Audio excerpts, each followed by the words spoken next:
Hello everyone, good morning. আজকে 9 তারিখ আর ঘড়িতে বাজে এখন প্রায় 12টা। আর বাবিককে স্কুল দিয়ে এখন আমরা ফিরছি আর যাচ্ছি আর একটা জায়গায়। হ্যাঁ, সব কথা পরে অন্য একটা ব্লগে বলবো, কোথায় যাচ্ছি, কী কারণে যাচ্ছি। তো চলো আগে বাবিকে স্কুল থেকে নিয়ে নিই। তো এই ফেরার সময় একেবারে নিয়ে এখন বাড়ি ঢুকবো। তারপর ওকে স্নান করানো আছে, আমি স্নান করব। আর আজকে তো ছুটি, অফিস যাইনি, তাই বিকেলবেলা একটু বেরোবো ভাবছি। বিকেলবেলা বেরিয়েছিলাম, তো সেখানে তো বেরোবার সময় বাবির অনেক কান্না, সে কিছুতেই আমাকে ছাড়বে না বেরোনোর জন্য।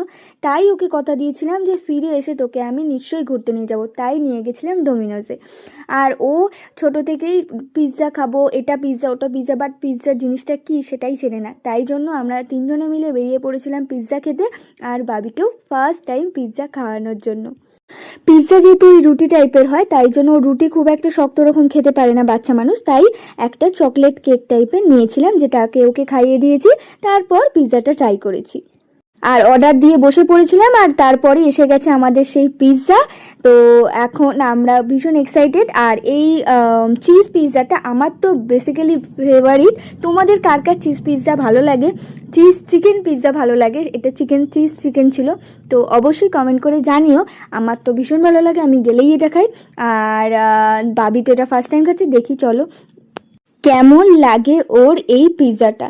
ফার্স্টে তো বাবি ভাবছিল এটা কী ধরনের খাবার, যদিও স্বাদ যেমন হোক না কেন